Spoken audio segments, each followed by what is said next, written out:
Hi everybody. So we're back to multiplying fractions by fractions.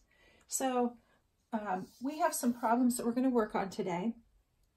I'm going to discuss with you because we're no longer doing the visuals with the multiplication. Now we're looking at these as multiplying a fraction times a fraction without the actual drawing. Okay, so remember before when we finished up yesterday, I started to go into how you would just multiply the fraction by fraction without the visual model, and that you multiply the numerator and then you multiply the denominator. Then when you get your fraction, you determine is it an improper fraction, and if so, then you have to turn it into a mixed number. So we're going to start off with number 1 here. We've got 4/5 times 1/3.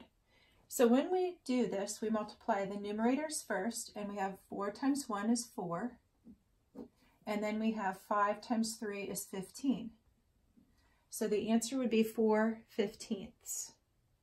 All right, so again, number 2, we multiply the numerators and then the denominators. All right, so we have 1 times 1 is 1, 2 times 5 is 10. I should be writing these over here too. Remember, I like the fractions when you write the fraction with the tabletop as the fraction. If we write the slash, sometimes we get things a little mixed up, so it's just easier to write the division sign like this. Okay, so now we've got 1/3 times 4/5. So we multiply the numerators. 1 times 4 is 4.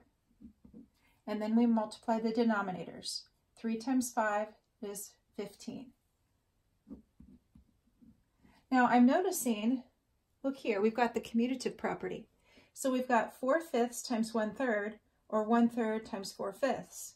Notice that it's proving the commutative property because all we did was we flip-flopped the factors and we still got the same product, okay? All right, I just wanted to point that out. So we've got 2/3 times 1/3. So we multiply the numerators and then we multiply the denominators. So we've got 2 times 1 is 2, 3 times 3 is 9, and we have 2/9. And I forgot to write it over here again. 2/9 for number 4. All right, number 5, we have 2/4 times 2/3. Well, I know that 2/4 is the same as half. So I wanted to point that out to you. So the answer, we could actually rewrite this as half times 2/3. So I'm wondering if I'm going to have to reduce this fraction when we get to the end here. All right, or if we can reduce it. So we've got 2 times 2 is 4. 4 times 3 is 12. And so I notice that these are both even numbers. And when we have numbers that are both even numbers, we know that they can at least be reduced by 2. But I know that 4 is a factor of 12. So I could divide this by 4, and I could divide this by 4, and I would get 1/3. So dividing top and bottom by 4, and I would reduce this to 1/3. So I could write 1/3 or 4/12. Those are equivalent. All right, number 6, 4/5 times 1/2. So I've got 4 times 1 is 4, and 5 times 2 is 10. Again, we have 2 even numbers, so I know I can at least divide 2, top and bottom, to reduce this to 2/5.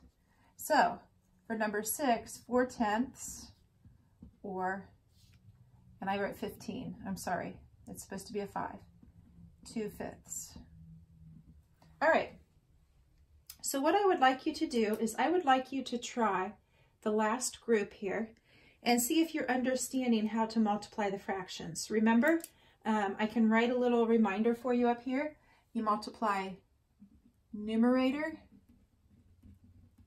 times numerator at the top, and then you do denominator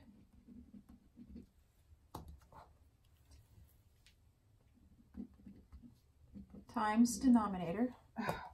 These pins are driving me nuts. To get the bottom. So numerator times numerator to give you the top, and then denominator times denominator to give you the bottom. Okay, so hopefully that will be a little reminder for you. I'd like you to try these. I think you're going to do a really good job with these because you all have your basic facts.